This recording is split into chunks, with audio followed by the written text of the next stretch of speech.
Zelda series producer Eiji Onuma confirmed that there was no plans for post-launch content for The Legend of Zelda Tears of the Kingdom in a Famitsu interview. But that won't stop me from speculating on what could have been. Because even though Tears of the Kingdom is one of my favorite games I've ever played, I can admit that there are some holes in it. While not ruining the game, these issues hurt my enjoyment a bit. What are these problems and how would I fix them? Well, that's what this video is about. Calm down. Throughout my first playthrough of the game, I had a singular goal. The story is fine, but it wasn't my driving force. No, I had set out a quest for myself to figure out how Tears of the Kingdom tied into Breath of the Wild. Some stuff straight up doesn't make sense. Terrytown exists, Link and Zelda's house wasn't torn down, yet Bolson doesn't recognize the player? Where's Cass? But mainly, what happened to the Shika tech? Sure, we see the slate, some towers got refashioned, and there's the Guardian remnants on top of each lab. But that doesn't account for everything. The shrines could have just sunken back into the ground, and if you don't think about it, that's a valid explanation. Otherwise, you'll notice that it's a bit strange that not even a glimpse of these giant chambers can be seen in the underground. But that's kinda plausible, I guess. Wanna know what isn't? The Guardians, the Divine Beasts, and the Shrine of Resurrection. Let's take the beasts first. The post-credit scene for Breath of the Wild implies that Varudania stopped functioning. Makes sense, since Mipha's soul has disappeared. But come Tears of the Kingdom, and there's not a trace of that elephant.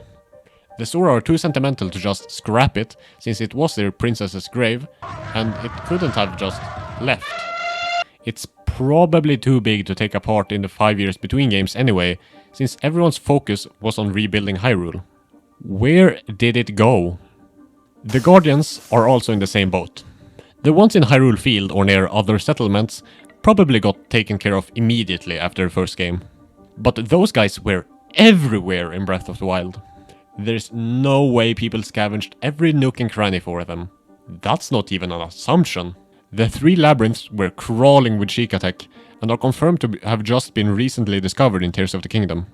Where did they go?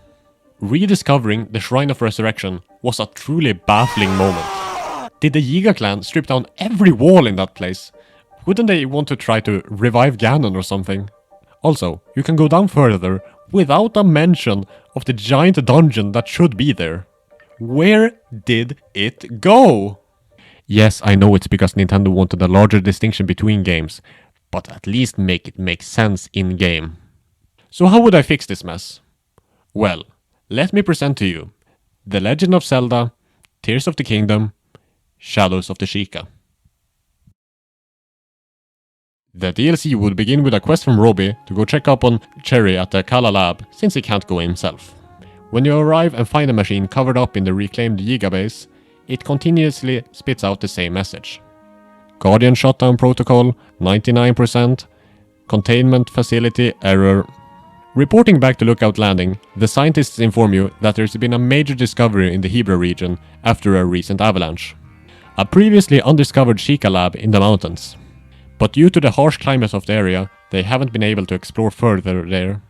Going there, and after some really fun and creative puzzles that I haven't thought of, you manage to get into the dungeon. Maybe assisted by a previously thought missing feathered friend. Dungeon is probably the wrong word, since what you have just stumbled into is the Shika storage.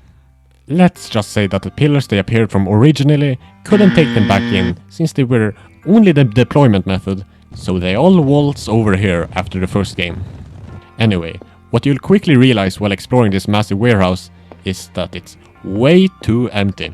Sure, there are some guardians, but not nearly enough. Reaching the innermost part, you find a guidance stone. Interacting with it nets you the following message. Critical issue, facility breach, confirm identity to proceed. Prompting Link to hold out his Sonai hand to the console. Identity confirmed, granting admin privileges, activating defense moderation stations, patch breach at any cost.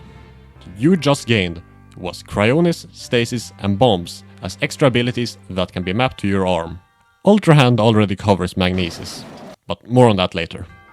While that last text box is up, the camera pans to another side of the room, showing a large rift in the wall. Most likely caused by the earthquakes from Ganondorf's resurrection, with a couple of recently shot down guardians halfway out. Going to explore where this hole leads, you quickly realize that it leads way further down, and there's probably still guardians up and about that have escaped into the depths. Whether to test your luck against them, or going back to report your findings, is up to you. When you next talk to Pura at Lookout Landing, she informs you that while you were exploring in Hebra, several Shika buildings have appeared all over Hyrule. Must be the moderation stations that the console mentioned. These are basically just shrines. I'll go into everything gameplay related later. Story-wise, the things of note about them are that they're covered in malice, and at the end of each of them, you reach another console that says that these stations serve as switches for the main administrative location. Once all of these are completed, you'll report back to Pura, who will inform you that something big is happening in Kakariko village, and that you should head over there immediately. Once there, you'll notice that the Sonai ruins have been knocked over by something new sticking out of the ground. A Shika entrance. Talking to the NPCs, you learn that Paya headed down there herself, and that you should hurry after her. Doing that, you enter the Shadow Temple. I'm not going through the entire thing. I'll just say that while not as creepy as the previous ones in the series, it still isn't a nice place. Yes, it's ancient Shika tech, but the layout is much more claustrophobic than usual, since the hero was never meant to enter this place. Its purpose was to serve as a kill switch for if the guardians ever malfunctioned, which luckily never happened. You'll explore the place with Paya, who'll also awaken as the Sage of Shadow, since she was robbed in the main game. The boss and the cause of the reawakened guardians are Ganondorf's adopted parents, Twin Rova. Since they're insanely old at this point, their designs are far from the usual. Think Calamity Ganon, but more desperate. They needed to preserve themselves for their master's resurrection through any means possible, whether it be mummification, ancient Shika tech, or just pure malice. Real Shadow Temple stuff. Defeating them rewards you with another Secret Stone cutscene, because Paya is now a sage. The old Sage of Shadow could be someone who never appeared on the battlefield against Ganondorf and only worked behind the scenes. Convenient excuses for why they never showed up in the main game. You'll also find a console that completely destroys the guardians on the surface so they no longer pose a threat.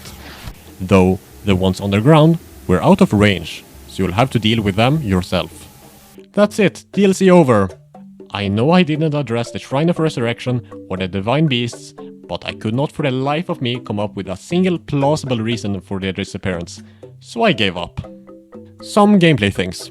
I know that bombs and cryonis overlap a bit with new functionality in Tears of the Kingdom, but I just want stasis back, okay? The new shrines would focus on combining all the new powers and would reward new gacha machines for vehicle parts focused on Shika tech. Cast could maybe be a part of these too. Paya's Sage abilities would turn you invisible, granting a higher stealth bonus than anything else in the game. You could do basically anything unnoticed. She'd fight just like Impa does in Age of Calamity. I just want you to envision exploring the depths in complete darkness when you hear a familiar piano. You look around in panic, trying to figure out where it will come from. That's when you notice the laser pointed straight at you from the glowing red markings surrounded by black. I love horror in non-horror games, and I'd eat that shit up. I think I got everything. If there's anything that's unclear, feel free to ask in the comments. I'd be more than happy to clarify. I'm pretty proud over this concept. Sure, it's fan servicey and it lessens the distinction between the two games, but at the same time, I think it sounds really fun, and that's all that matters at the end of the day. The missing guardians have been bugging me for over a year, and if you have a better answer to them, go ahead and share. Like or subscribe. You can't do both. Write witty outro zinger. Try to be funny for once, you hack. Why did I write that?